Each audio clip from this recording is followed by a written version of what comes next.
il faut que tu prophétises encore sur un grand nombre de peuples, et de nations, et de langues, et de rois.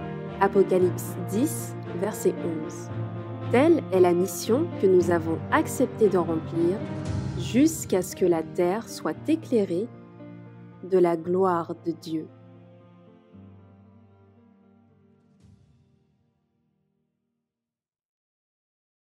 Frères et sœurs et amis de France et tous ceux qui nous écoutent à travers le monde, que la grâce et la paix de l'Éternel notre Dieu soient avec chacun de vous. C'est toujours un réel plaisir pour moi de prendre part à ce camp meeting annuel. Je remercie sincèrement notre frère, ami et pasteur Jean-Christophe Bolotte qui pense fidèlement à nous, nous invitant à partager avec l'Assemblée ce que Dieu nous inspire sur des sujets importants pour notre temps. Et des sujets qui vont susciter en nous un véritable réveil, une préparation sérieuse et une réforme profonde afin de vivre le renouveau de la vie spirituelle que Dieu désire pour nous. Prions le Seigneur avant de commencer. Prions. Père du ciel de l'univers, nous voici devant ta face bénie, Seigneur, pendant que nous allons partager ce que tu nous as inspiré pour nos frères et sœurs de France et qui se trouvent aussi à travers le monde. C'est vraiment un plaisir, comme je le dis tantôt, Seigneur Dieu, de prendre part à ce camp meeting annuel, Seigneur Dieu. Et pendant que ton serviteur va partager ce que tu lui as inspiré, alors, dans le nom de ton Fils Jésus-Christ, nous te demandons aussi de nous animer de ta puissance, Seigneur Dieu. Et nous te demandons de donner à nos frères, Seigneur Dieu, une oreille, une écoute attentive, Seigneur Dieu, afin qu'ils puissent se conformer, afin qu'ils puissent être prêts vraiment pour le temps que nous vivons et ce qui est devant nous. Qu'il soit ainsi au nom de ton Fils Jésus-Christ qui vit que c'est des siècles. Amen.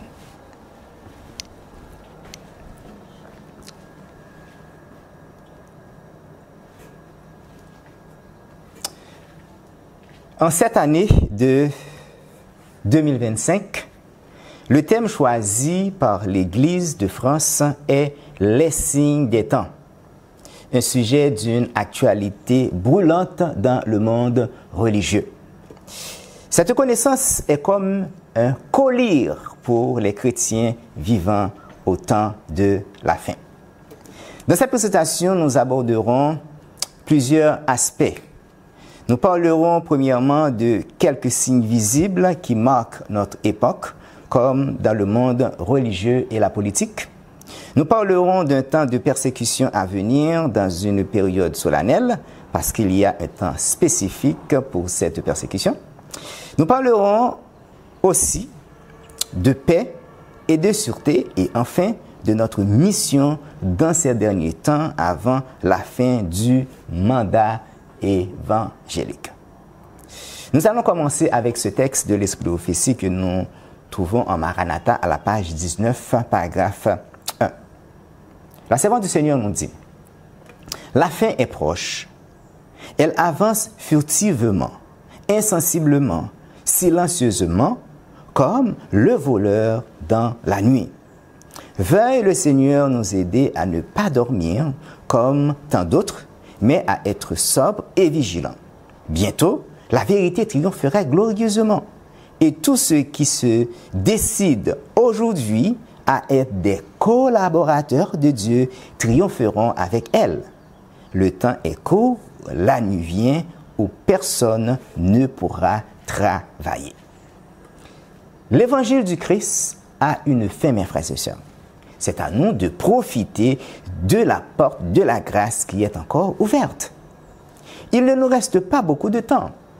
Bien que la majorité pense contrairement à ce que nous venons de lire dans ce texte de l'Esprit de prophétie, une chose est certaine, mes frères et sœurs, la fin est vraiment proche, le temps est court, la nuit vient où personne ne pourra évangéliser. Vivre ce texte de façon quotidienne, sachant réellement la fin est proche, nous motive à rester éveillés pour une croissance de vie spirituelle. Le texte central de ce camp meeting, qui se trouve en Matthieu 16, verset 3, est un reproche de notre Sauveur et Seigneur Jésus-Christ aux pharisiens et aux sadducéens concernant leur aveuglement spirituel. À noter que nous sommes directement concernés, mes frères et sœurs. Pourquoi? Eh bien, parce que nous vivons dans l'époque de la dernière Église. L'Église que Jésus, le témoin fidèle, reproche d'être aveugle. Reprenons. Le texte central qui nous réunit cette semaine est un reproche de Jésus aux pharisiens et aux sadducéens qui étaient des aveugles spirituels.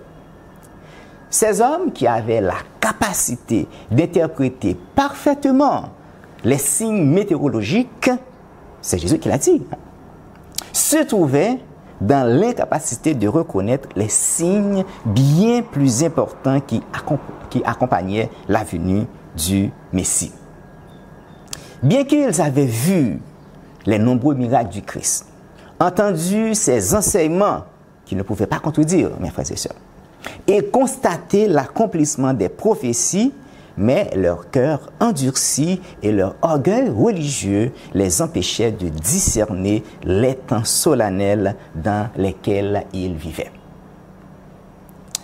Jésus-Christ les avait qualifiés d'hypocrites, car il exigeait de lui des signes du ciel, tout en rejetant les évidences déjà données. Matthieu 16, verset 3. Vous savez discerner l'aspect du ciel et vous ne pouvez discerner les signes des temps. Aujourd'hui encore, beaucoup de chrétiens comprennent les crises économiques, politiques ou écologiques, mais négligent les signes prophétiques annonçant la fin. Ce texte de Matthieu 16, verset 3, nous enseigne la connaissance intellectuelle ne suffit pas. Il faut aussi et surtout un cœur humble et réceptif pour comprendre les vérités spirituelles. Ne quittez pas ce camp meeting sans vous poser personnellement cette question. Est-ce que je suis en mesure de discerner les signes du temps de la fin? Est-ce que je suis en mesure de discerner les signes du temps de la fin? Matthieu 16, verset 3, est certainement un reproche du Christ envers les leaders religieux de son époque. Cependant, c'est surtout un appel à ne pas rester indifférent, mais à être spirituellement vigilant. Dieu nous appelle à discerner les signes prophétiques pour notre préparation afin de tenir ferme dans l'épreuve que nous aurons à faire face. Revue Herald, 24 novembre 1904. La servante du Seigneur déclare: je prie nos membres d'Église de ne pas négliger les signes des temps qui nous disent si clairement que la fin est proche. Écoutez ceci. Oh, combien parmi ceux qui ne se sont pas préoccupés du salut des âmes lanceront bientôt ces lamentations amères, la moisson est passée, l'été est fini et nous ne sommes pas sauvés. Là, vous comprenez la raison pour laquelle que nous devons parler de notre mission dans ces derniers temps. La servante du Seigneur dit de ne pas négliger les signes des temps, qui nous disent si clairement que la fin est proche. Frères et sœurs et amis, nous vivons un temps crucial. Un temps où 4 anges retiennent encore les 4 vents de la terre. Leur mission est d'empêcher que la rage dévastatrice de Satan ne se déchaîne sur le monde. Ce délai accordé par la grâce divine a un but précis et un but sacré, permettre que tous les serviteurs de Dieu soient marqués de son sceau protecteur avant que les tempêtes ne commencent. D'où la nécessité de ne pas négliger les signes des temps. Lors du camp meeting de l'année dernière, nous avons parlé de cris, de grands cris, cris qui étaient bien sûr celui des martyrs. Ces derniers qui réclamèrent justice à cause de leur sang qui avait été coulé. Et jusqu'à présent, ces saints martyrisés n'ont pas encore obtenu cette justice tant désirée. Voici comment leur requête avait été traitée. Apocalypse 6, verset 11. Une robe blanche fut donnée à chacun d'eux, et il leur fut dit de se tenir en repos quelque temps encore, jusqu'à ce que fût complet le nombre de leurs compagnons de service et de leurs frères qui devaient être mis à mort comme eux. C'est exactement la réponse à leur demande de justice. Cependant, il n'y a aucun doute que Dieu leur fera certainement justice. Concrètement, que nous mentionne ce texte d'Apocalypse 6, verset 11? Il nous prophétise clairement une période de persécution à venir. Des persécutions où d'autres croyants devront encore souffrir, martyrisés et être mis à mort avant la fin des temps. D'ailleurs, notre Seigneur Jésus nous l'avait si bien annoncé lors de son ministère terrestre. Et c'est aussi clairement mentionné dans le livre de l'Apocalypse au 13e chapitre. Matthieu 24, verset 9. On vous livrera au tourment, et l'on vous fera mourir, et vous serez haïs de toutes les nations à cause de mon nom. La cause de ces tourments et de ces crimes envers les enfants de Dieu est leur refus de se conformer aux principes des grands de la terre. Toute église, toute organisation religieuse et tout chrétien qui sont aimés par les nations de la terre et les grands de ce monde n'appartiennent pas véritablement à Christ. Ceux et celles qui appartiennent vraiment à Christ seront persécutés, martyrisés et tués à cause de leur fidélité au commandement de Dieu et à la vraie adoration. Apocalypse 13, verset 15. Tous ceux qui n'adoraient pas l'image de la bête fussent tués. C'est donc clair que la persécution d'Apocalypse 6, verset 11 est imminente. Et ce sera là la dernière grande persécution contre les vrais adorateurs avant le second avènement de notre Sauveur et Seigneur Jésus-Christ. Notre présentation pour ce camp meeting a pour titre « La persécution finale quand le refus du dimanche deviendra un crime ». La persécution finale quand le refus du dimanche deviendra un crime. Déjà, c'est une affirmation que cette persécution fera surface après la formation de l'entité de l'image de la bête, plus précisément après la promulgation de la loi du dimanche. Donc, ce sont deux grands signes prophétiques du temps de la fin. L'expression persécution finale peut nous faire nous sentir un peu inquiets. Et c'est normal, mes frères et sœurs. Quand on pense à des moments difficiles pour le peuple de Dieu, on peut avoir des appréhensions. Mais en tant qu'adventistes du 7e jour, nous savons que la Bible ne s'arrête pas aux problèmes, ni aux temps difficiles, ni aux persécutions au temps de la fin. Mais elle nous donne aussi de l'espoir et nous dit comment nous préparer. Donc, pas besoin de penser que nous ne pourrons pas supporter la persécution à venir.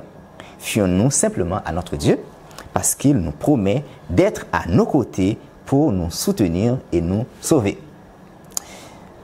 Les derniers signes prophétiques que Dieu a donnés pour avertir son peuple sont sous nos yeux, mes frères et sœurs. Et pourtant, comme au temps des pharisiens, les grands leaders religieux du temps moderne les ignorent. Effectivement, ils ne prennent pas le temps de les examiner afin de sortir de cet état d'aveuglement spirituel. Les signes dans le monde. Matthieu 24, versets 6 et 7, parole de Jésus-Christ. Vous entendrez parler de guerre et de bruit de guerre. Gardez-vous d'être troublés. C'est à nous que ces paroles sont destinées, mes frères et sœurs. Car il faut que ces choses arrivent. Mais ce ne sera pas encore la fin. Une nation s'élèvera contre une nation, et un royaume contre un royaume, et il y aura en divers lieux des famines et des tremblements de terre. Tous ces signes sont là devant nous. 1. Des conflits et des tensions géopolitiques mondiales. Les guerres et les rivalités entre les nations s'intensifient sur les continents. Conflits armés, en Europe, Ukraine-Russie, Moyen-Orient, Israël-Palestine, Israël-Iran, etc. Crise diplomatique et escalade militaire. 2. Des famines dévastatrices. Des millions de personnes souffrent de la faim. Sécheresse et pénurie alimentaire. Afrique, Yémen, Asie et Amérique centrale et tout. Et les crises économiques aggravant davantage l'insécurité alimentaire, politique et sociale. 3. Épidémies et maladies en hausse. Les crises sanitaires s'accumulent. Nouvelles épidémies, réapparition de virus et de maladies rares. Explosion des cancers et maladies chroniques. Voici un rappel prophétique. Luc 21, verset 11. Il y aura en divers lieux des pestes et des famines. Et 4e point, des catastrophes naturelles en multiplication. Donc, la terre semble se déchaîner.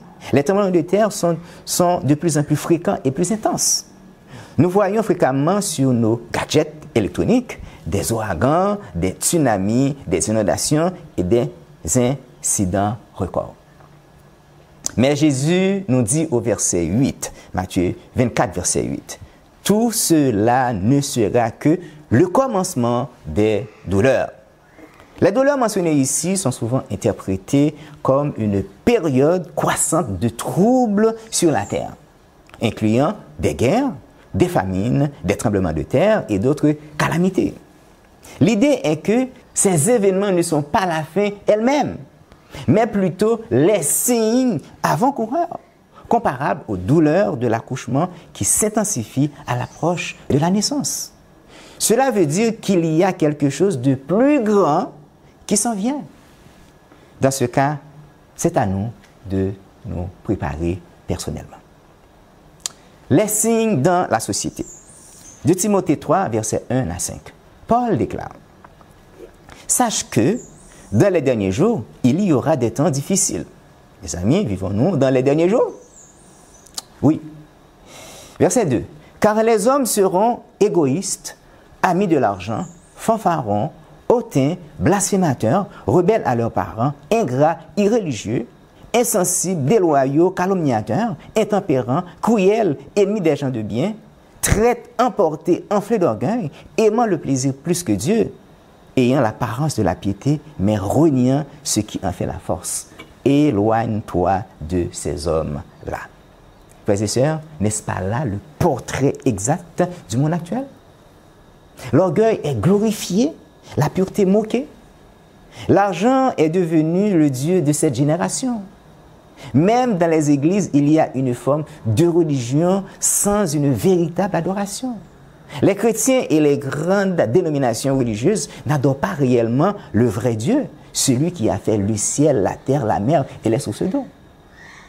L'égoïsme, l'amour de l'argent, le fanfaronnade, l'esprit de rébellion, l'orgueil, etc., toutes ces choses ne se trouvent pas seulement dans le monde païen, mais aussi dans l'Église, dans les assemblées des croyants, dans nos maisons et parfois dans nos propres cœurs. Si ces défauts se trouvent réellement en nous, nous devons prier et même jeûner afin que la puissance divine puisse nous en débarrasser. Oui, nous débarrasser de toutes choses mondaines qui peuvent nuire à notre relation avec notre Père céleste. Je vous rappelle qu'il est en train de préparer un peuple en vue de la seconde venue de son Fils. Et donc, d'après notre lecture, il y a de l'espoir pour ceux qui ont en eux l'amour de la vérité. Est-ce que c'est votre cas? Tragédie des siècles, chapitre 27, page 504. Avant que les jugements de Dieu fondent sur la terre. Là, il s'agit certainement des 7 derniers fléaux. Donc, avant que les jugements de Dieu fondent sur la terre, il y aura au sein de son peuple un réveil de la piété primitive tel qu'on en a vu depuis les jours des apôtres. Amen. Et que chacun de nous puisse être du nombre. C'est mon souhait pour vous et pour moi. Dieu accordera à ses enfants l'esprit de la puissance d'en haut.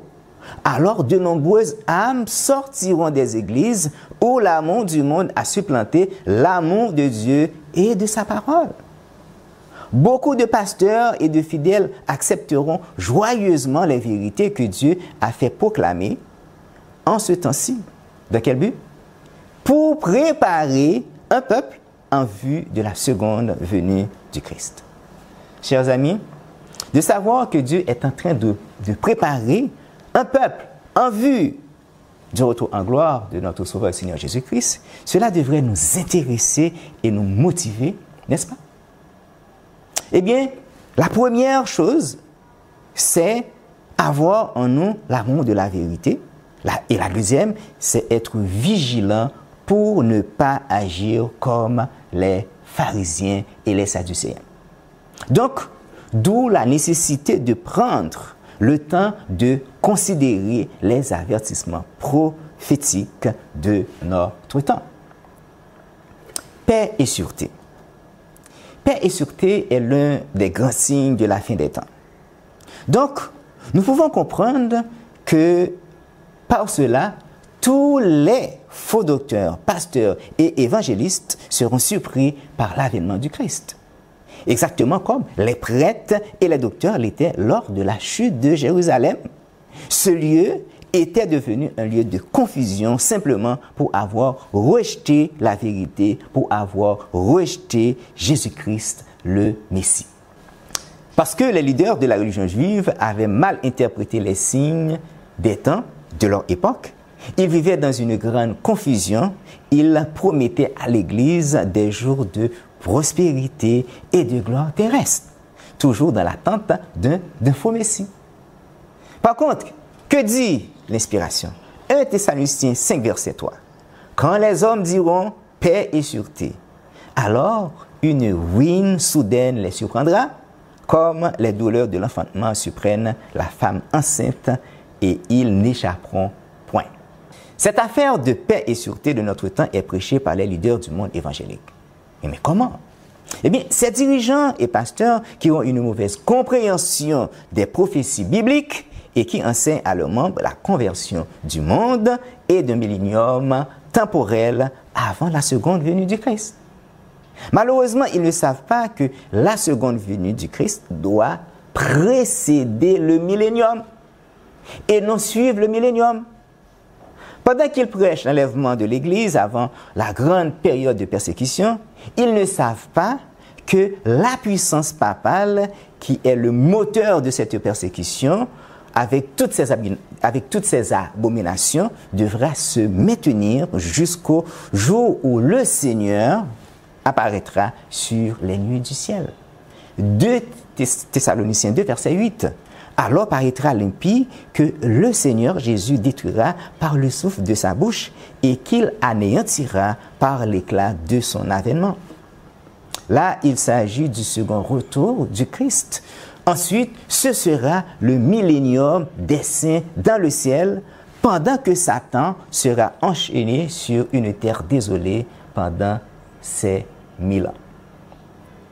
Ces leaders et pasteurs ne savent pas non plus qu'ils sont entrés dans l'ère d'un jugement d'investigation.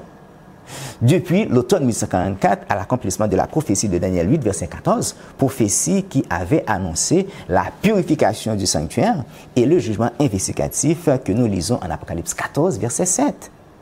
Craignez Dieu et donnez-lui gloire, car l'heure de son jugement est venue. Ces leaders et pasteurs ne savent pas qu'ils se trouvent au cœur de la Babylone religieuse. Ils ne savent pas qu'ils composent Babylone, dont sa chute est clairement mentionnée en Apocalypse 14, verset 8.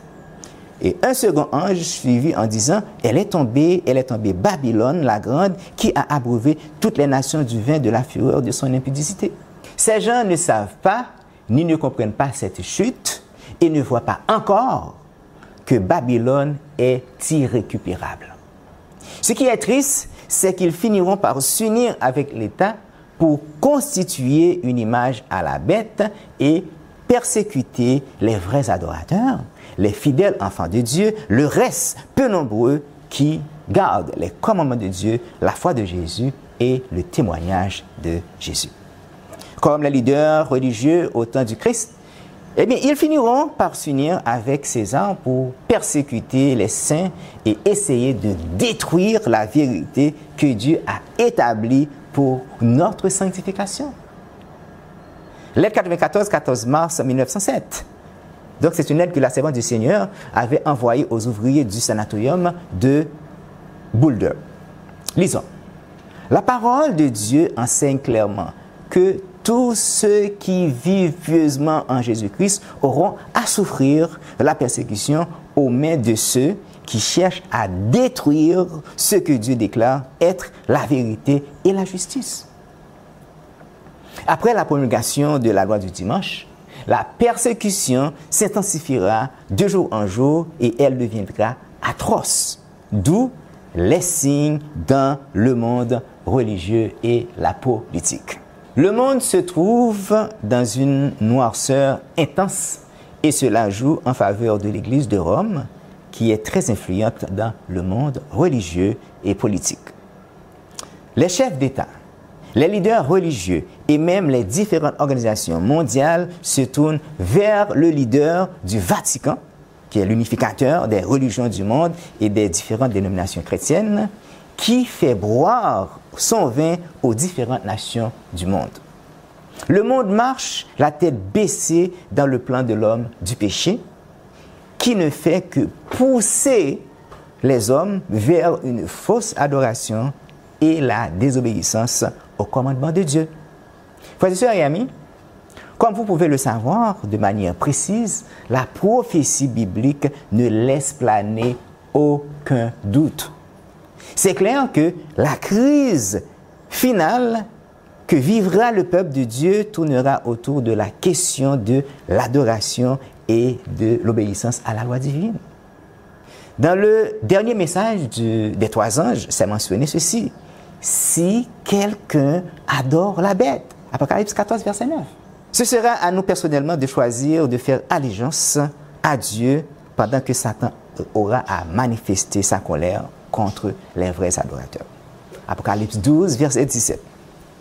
Le dragon fut irrité contre la femme. Qui est-ce qui fut irrité, mes frères et sœurs? Le dragon. Le dragon, c'est-à-dire Satan, le diable, mes amis.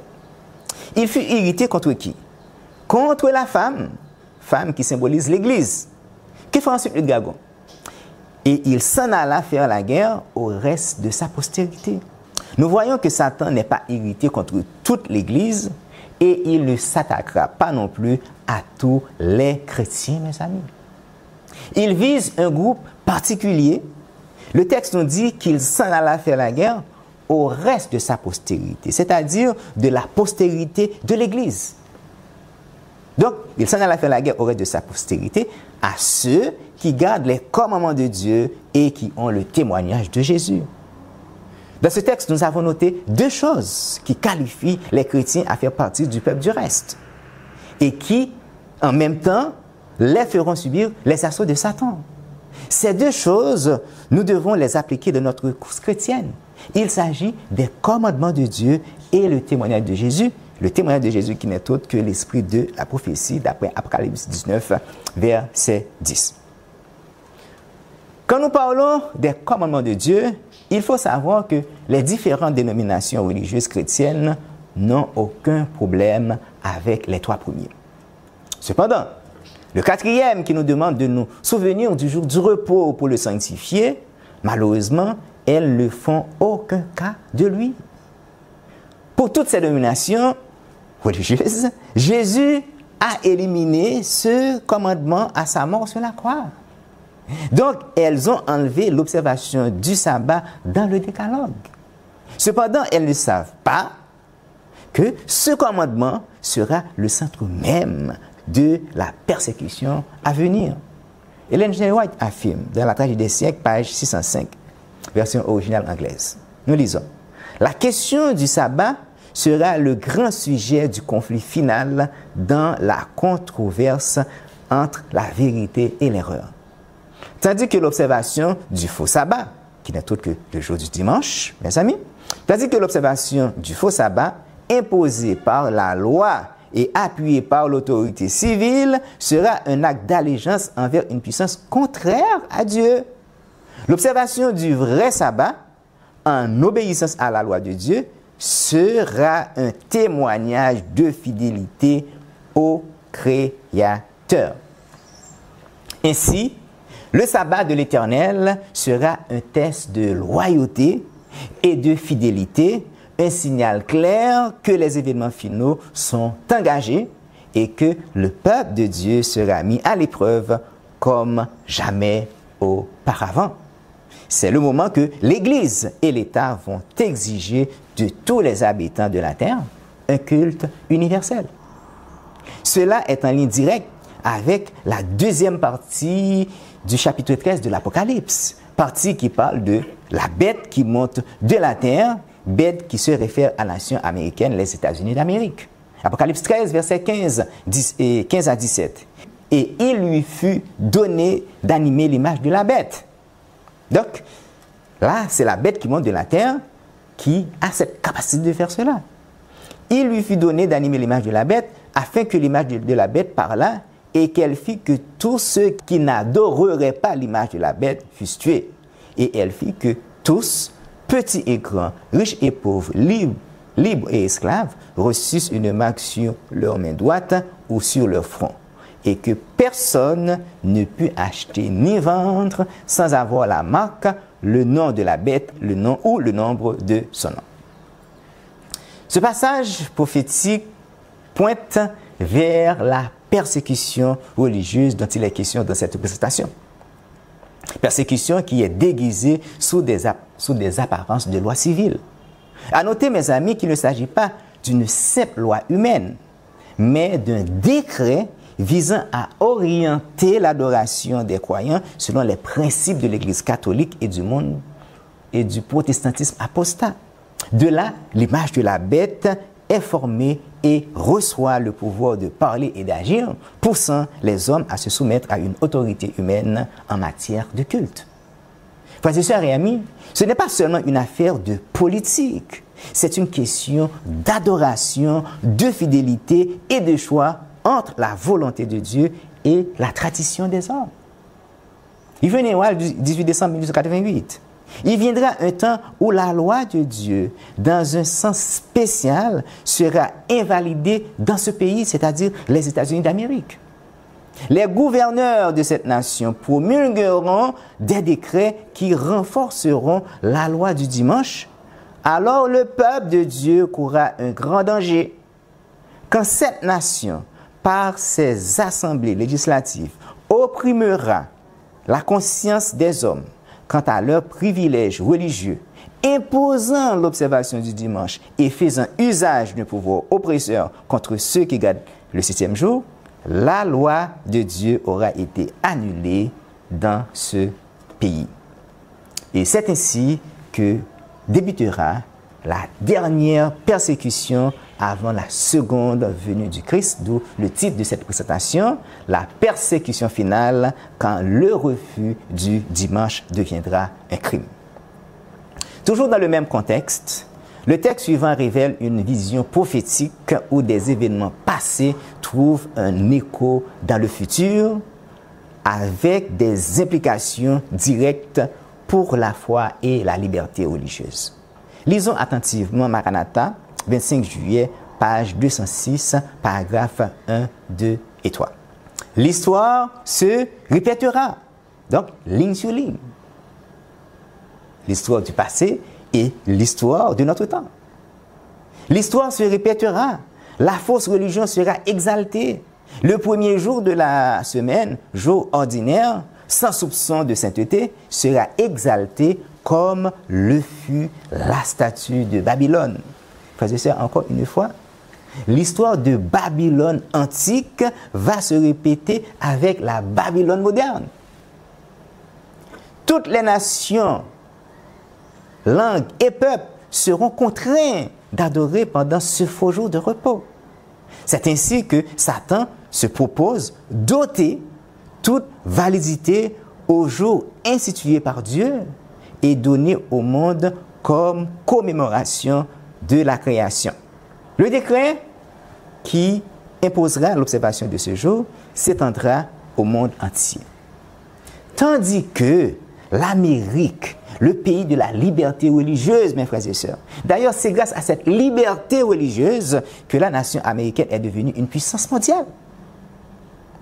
Tandis que l'Amérique, le pays de la liberté religieuse, s'unira avec la papauté pour forcer les consciences et les contraindre à honorer un faux sabbat, les peuples de tous les pays du monde seront conduits à suivre leur exemple.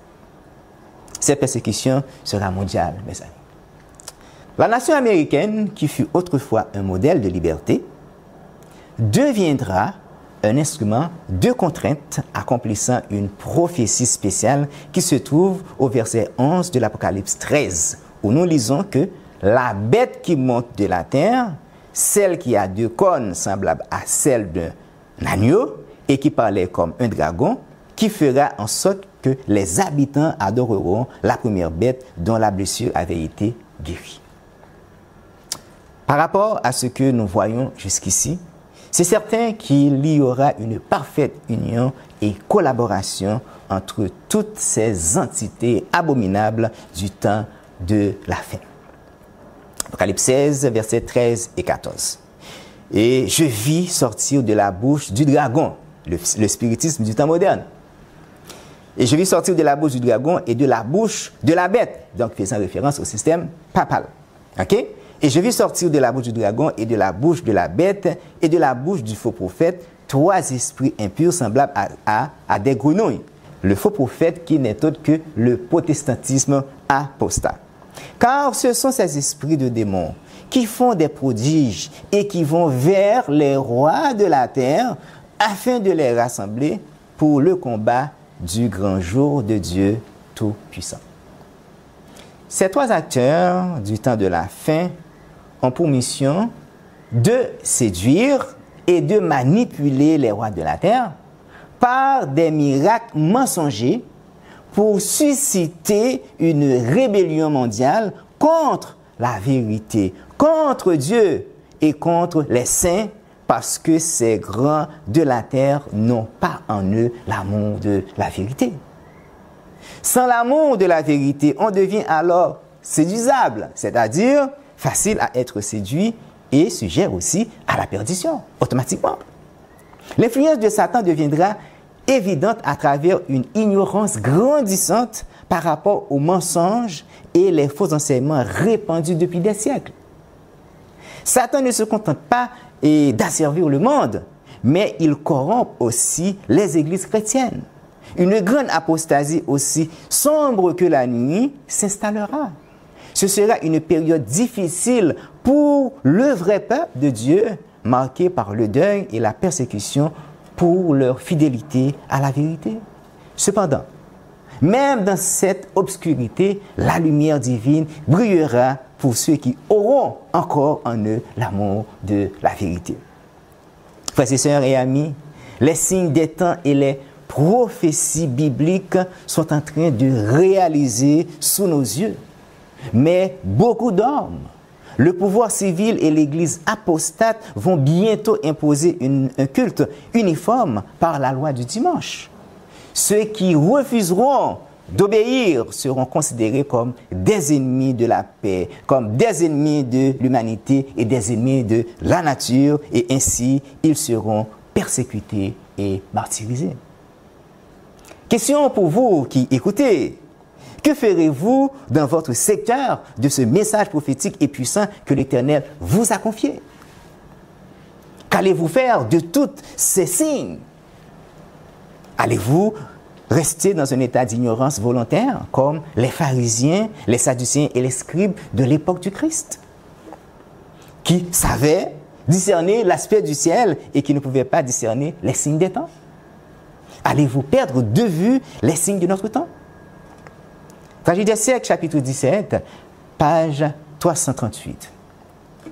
Au temps du Sauveur, les sacrificateurs et les scribes de la ville sainte, à qui avait été confié le dépôt des oracles divins, auraient pu discerner les signes des temps et proclamer la venue du Messie promis.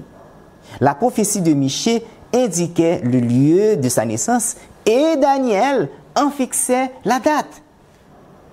Je vous rappelle que le Seigneur ne fait rien sans avoir révélé son secret à ses serviteurs, les prophètes. Dieu ayant confié ces prophéties aux principaux d'entre les Juifs, ils étaient sans excuse d'ignorer la venue imminente du Messie et de ne point l'annoncer au peuple. Donc, il n'y avait aucun nombre en ce qui concerne les prophéties sur la venue du Messie. Leur ignorance était la conséquence d'une négligence coupable. Donc, tout était clair dans la prophétie biblique, mes frères et sœurs. Absorbés par le conflit de leur ambition terrestre, ils perdaient de vue les honneurs que le roi des rois leur avait confiés. Vous et moi, avons-nous des ambitions terrestres dans notre vie personnelle qui peuvent nous faire perdre de vue les signes des temps de notre époque? La servante du Seigneur continue.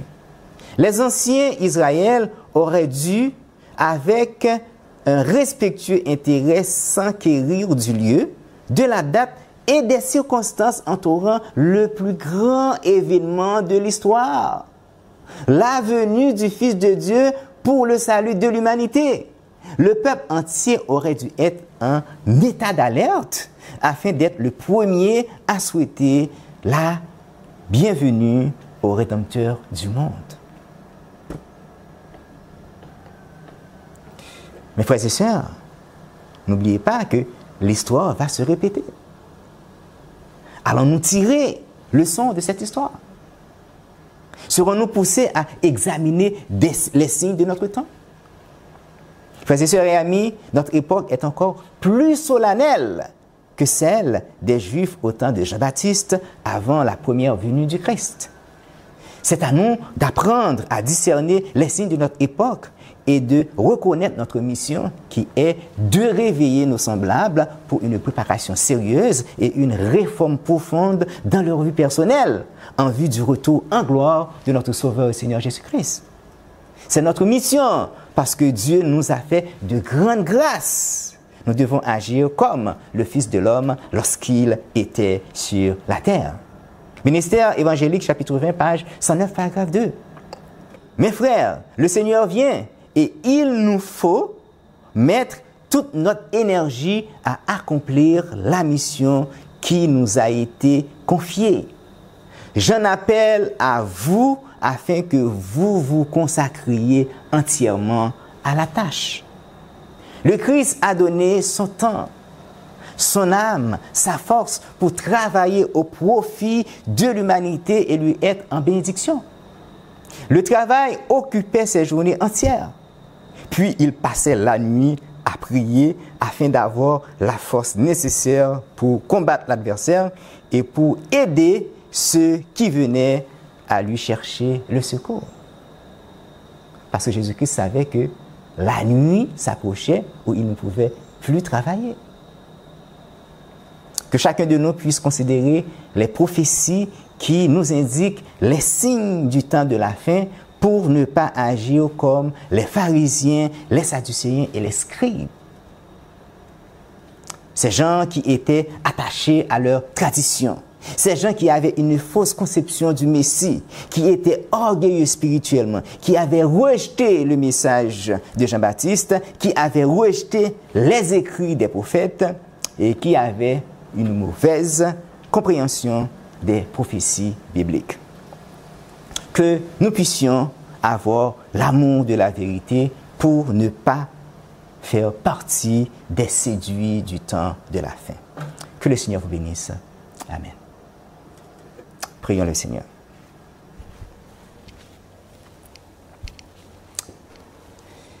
Père du ciel, nous te disons merci parce que tu as mis dans le cœur de l'Église de France d'organiser ce camp meeting sur ce thème qui a rapport avec les signes des temps. Beaucoup de personnes avant moi ont parlé de ces signes. Et si nous sommes là autour de ce thème, c'est pour apprendre. C'est pour apprendre à discerner les signes de notre temps, Seigneur.